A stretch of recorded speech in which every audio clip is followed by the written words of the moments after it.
इंदौर के पास स्थित पाताल पानी का झरना देखने में जितना सुंदर है, उसकी गहराई में उतना ही भयानक रहस्य छुपा है। लोकल लोग कहते हैं कि इस झरने का पानी सीधा पाताल लोक, द अंडरवर्ल्ड को जाता है, लेकिन सच्चाई इससे कहीं ज्यादा खौफनाक थी।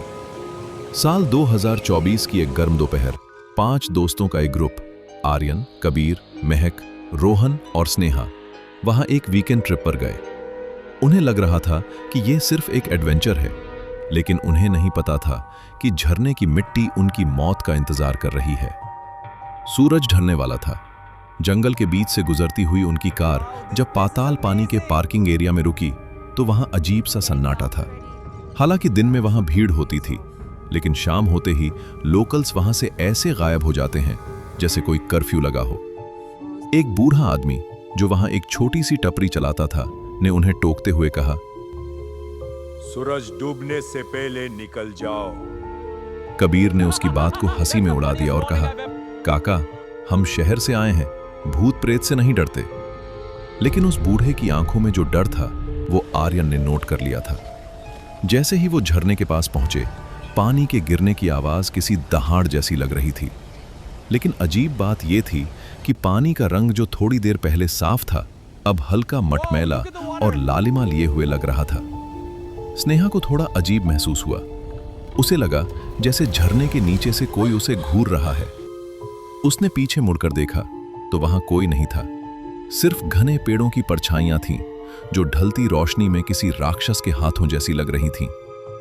गाइज, मुझे लगता है हमें वापस चलना चाहिए, स्नेहा ने डरते हुए कहा। लेकिन रोहन, जो अपने कैमरे से व्लॉगिंग कर रहा था, बोला, अरे अभी तो मैं वाटरफॉल के एकदम नीचे जाकर शॉट लूंगा, व्यूअर्स को वही तो पसंद आता है। रोहन पत्थरों पर फिसल फिसल कर झरने के एकदम करीब पहुंच गया। बाकी चारों ऊपर से उसे देख रहे थे। अचानक पानी की रफ्तार बिना किसी कारण के बढ़ गई। रोहन का पैर फिसला और वो चिल्लाया। लेकिन उसके गिरने से पहले ही आर्यन ने कुछ ऐसा देखा जिसने उसका खून जमा दिया। पानी के अंदर से 2 लंबे, काले और चिपचिपे हाथ निकलकर रोहन के पैरों को जकड़ चुके थे। रोहन को लगा कि वो सिर्फ फिसला है, लेकिन ऊपर खड़े दोस्तों को साफ दिख रहा था कि कोई चीज उसे गहराई में खींच रही है। रोहन, बाहर निकल, कबीर चिल्लाया। लेकिन तब तक देर हो चुकी थी। रोहन की आंखें खौफ से फट गईं जब उसने अपने पैरों पर उन ठंडे और मृत हाथों का स्पर्श महसूस किया। अगले ही पल एक जोर की चीख गूंजी और रोहन झरने के उस काले पानी में समा गया जहां से आज तक कोई जिंदा वापस नहीं आया था। पानी की सतह पर सिर्फ उसका कैमरा तैर रहा था और कुछ ही सेकंड में पानी का रंग पूरी तरह खूनी लाल हो गया। बाकी चारों दोस्त सन्न हो गए थे। उन्हें समझ नहीं आ रहा था कि उन्होंने अभी क्या देखा। महक रोने लगी, लेकिन आर्यन ने उसका हाथ पकड़ा और भागने को कहा। लेकिन जैसे ही वो पीछे मुड़े, उन्होंने देखा कि जिस रास्ते से वो आए थे वहां अब रास्ता ही नहीं था। वहां सिर्फ घने काले कांटों वाले पेड़ थे जो थोड़ी देर पहले वहां नहीं थे। ये कैसे हो सकता है? हम अभी तो यहां से आए थे, स्नेहा चीखी। तभी उन्हें महसूस हुआ कि झरने की आवाज बदल चुकी है। अब वो पानी के गिरने की आवाज नहीं थी, बल्कि हजारों लोगों के एक साथ रोने और तड़पने की आवाज थी। पाताल पानी का वो खामोश झरना अब जाग चुका था। अंधेरा इतना घना हो गया था कि उनकी टॉर्च की रोशनी भी उसमें धंस रही थी।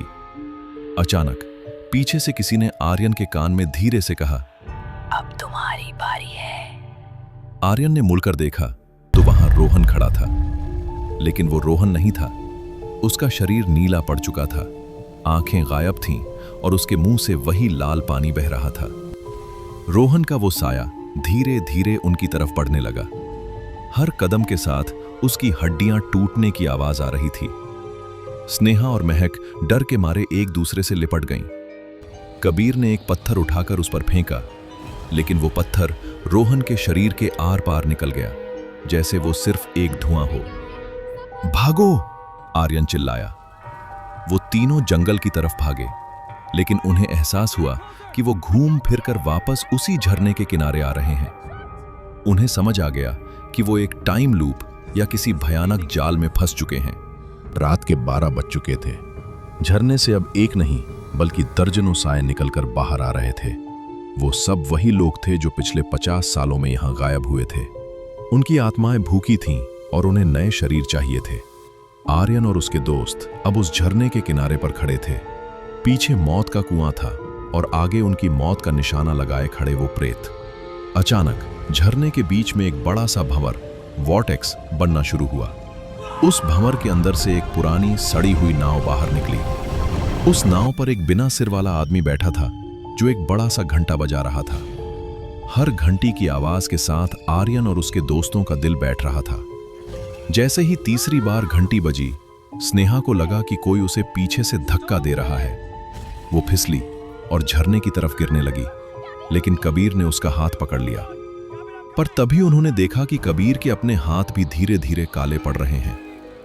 कबीर, तेरे हाथ, महक चिल्लाई। कबीर ने अपने हाथों को देखा। उसकी खाल पिघल रही थी। उसने दर्द से चीखते हुए स्नेहा का हाथ छोड़ दिया। स्नेहा सीधा नीचे उस खूनी भंवर में गिरी। आर्यन और महक ने देखा कि कैसे वो भंवर स्नेहा को निगल गया और एक पल में सब शांत हो गया। लेकिन वो शांति सिर्फ कुछ पल की थी। अब सिर्फ आर्यन और महक बचे थे। कबीर अब उनका दोस्त नहीं रहा था। वो भी उन सायों में शामिल हो चुका था। उसने अपनी बिना आंखों वाली सूरत आर्यन की तरफ की और एक भयानक मुस्कान के साथ बोला, पाताल पानी की गहराई बहुत बड़ी है आर्यन, यहां सबके लिए जगह है। क्या आर्यन और महक इस मौत के जाल से निकल पाएंगे? क्या उन्हें पता चल पाएगा कि इस झरने के नीचे असली शक्ति किसकी है? और सबसे बड़ा सवाल, क्या वो बूढ़ा टपरी वाला उनकी मदद करेगा या वो भी इस खेल का हिस्सा था? स्नेहा के भंवर में समाते ही पूरा जंगल एक अजीब सी ठंडक से भर गया। आर्यन और महक के पास रोने का भी वक्त नहीं था। कबीर, जो अब एक जिंदा लाश बन चुका था, उनकी तरफ रेंगते हुए आ रहा था। उसके मुंह से निकली वो बात, यहां सबके लिए जगह है, आर्यन के कानों में हथौड़े की तरह बज रही थी। आर्यन ने महक का हाथ झटका और उसे जंगल की उस दिशा में भगाया जहां से हल्की सी रोशनी दिख रही थी। भागते भागते उनके पांव पत्थरों से छिल चुके थे, लेकिन डर दर्द से कहीं ज्यादा बड़ा था। अचानक वही पुरानी टपरी उन्हें दिखाई दी। वही बूढ़ा आदमी वहां बैठा एक लालटेन जला रहा था। काका, बचाइए हमें, हमारे दोस्त, वो सब मर गए। महक चिल्लाते हुए उसके पैरों में गिर पड़ी। बूढ़ा थोड़ा मुस्कुराया, लेकिन उसकी मुस्कान में हमदर्दी नहीं बल्कि एक ठंडक थी। उसने उन्हें अंदर बुलाया और एक पुराना लोटा पानी पीने को दिया। आर्यन की नजर टपरी की दीवार पर पड़ी। वहां पुराने अखबार के कटरे लगे थे। एक हेडलाइन ने उसके होश उड़ा दिए। 1974, पाताल पानी में 5 दोस्त लापता, खोज जारी। उस न्यूज में जो फोटो थी, उसमें वो बूढ़ा आदमी बिल्कुल वैसा ही दिख रहा था जैसा वो आज था। एक दिन भी बूढ़ा नहीं हुआ था। आर्यन का दिल जोर से धड़कने लगा। उसने धीरे से महक की तरफ देखा, जो पानी पीने ही वाली थी। महक, रुक जाओ, ये पानी मत पीना, आर्यन चिल्लाया और उसने लोटा गिरा दिया। पानी जमीन पर गिरते ही धुआं बन गया और मिट्टी जलने लगी। बूढ़ा अब सीधा खड़ा हो गया। उसकी पीठ से हड्डियां टूटने की आवाजें आईं और वो धीरे धीरे लंबा होने लगा। 50 साल, वो भारी आवाज में बोला। 50 साल से मैं इस झरने को ताजा खून खिला रहा हूं ताकि मेरी अपनी उम्र थमी रहे। पाताल पानी पानी का झरना नहीं है, ये एक पुराना बलि वेदिका है। आर्यन को समझ आ गया कि वो बूढ़ा कोई इंसान नहीं बल्कि झरने का रखवाला था, जो शक्तियों के बदले लोगों की बलि देता था। भागो महक, आर्यन ने चिल्लाकर एक लकड़ी उठाई और बूढ़े पर हमला किया, लेकिन उसका हाथ हवा में ही रुक गया। एक अदृश्य शक्ति ने उसे जकड़ लिया था। तभी टपरी के पीछे से वही शैडो मैन और कबीर स्नेहा की रूहें निकलकर बाहर आईं। उनकी आंखें सफेद थीं और वो अपने ही दोस्तों को मारने के लिए आगे बढ़ रहे थे। महक दरवाजे की तरफ भागी, लेकिन बाहर निकलते ही वो ठिठक गई। सामने कोई जंगल नहीं था, बल्कि वही झरना था। वो कहीं भी भागे, लौटकर उसी झरने के मुहाने पर आ रहे थे। अंधेरा गहरा होता जा रहा था। बूढ़े ने एक मंत्र पढ़ना शुरू किया और झरने का पानी उल्टा बहने लगा, नीचे से ऊपर की तरफ। आर्यन ने देखा कि झरने की गहराई में हजारों कंकाल चमक रहे हैं। तुम्हारी मौत ही मेरी जिंदगी है, बूढ़े ने कहा और आर्यन को हवा में उठाकर झरने की तरफ फेंक दिया। आर्यन पत्थरों से टकराता हुआ नीचे गिरा, लेकिन वो मरा नहीं। वो एक गुफा जैसी जगह पर अटका हुआ था जो झरने के ठीक पीछे थी।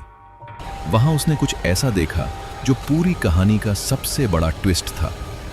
उस गुफा के अंदर 5 पुरानी लाशें पड़ी थीं, जो बिल्कुल उन 5 जैसी दिख रही थीं। आर्यन, कबीर, महक, रोहन और स्नेहा। आर्यन का दिमाग सुन्न हो गया। उसने एक लाश के गले में वही चेन देखी जो उसने खुद पहनी हुई थी। उसने अपने हाथ देखे, वो धीरे धीरे धुंधले हो रहे थे। तभी उसे याद आया, उनकी कार का एक्सीडेंट तो पार्किंग में घुसते वक्त ही हो गया था। वो बूढ़े की टपरी, वो दोस्तों का गायब होना, वो सब मौत के बाद का एक परगेटरी था। वो पहले ही मर चुके थे। वो बूढ़ा उन्हें बलि नहीं दे रहा था, बल्कि उनकी आत्माओं को उस झरने के कैद खाने से निकलने से रोक रहा था, ताकि वो हमेशा वहीं भटकते रहें और उसकी शक्ति बनी रहे। हम जिंदा हैं ही नहीं, आर्यन ने रोते हुए कहा। ऊपर महक की आखिरी चीख गूंजी। बूढ़े ने उसे भी खत्म कर दिया था। अब 5 दोस्त दोबारा एक साथ थे, लेकिन इंसान नहीं, सिर्फ झरने की गुलामी करने वाली आत्माएं। बूढ़ा वापस अपनी टपरी पर जाकर बैठ गया, अगले वीकेंड का इंतजार करने। अगली सुबह पुलिस को पार्किंग में एक टूटी हुई कार मिली, जिसमें 5 दोस्तों की लाशें थीं। लोकल्स ने कहा, हमने तो मना किया था, पर ये शहर के बच्चे सुनते कहाँ हैं? लेकिन कहानी यहां खत्म नहीं होती। एक नया ग्रुप वहां आता है, उन्हें वही बूढ़ा मिलता है। आर्यन की आत्मा अब झरने के पास खड़ी है। वो नए लोगों को बचाना चाहता है, पर उसके मुंह से आवाज नहीं निकल रही। वो सिर्फ एक परछाई बनकर रह गया है। जैसे ही नया ग्रुप झरने के पास जाता है, आर्यन का पुराना कैमरा, जो रोहन का था, पानी से बाहर निकलता है और उसकी स्क्रीन पर एक ही चीज लिखी आती है, यू आर नेक्स्ट।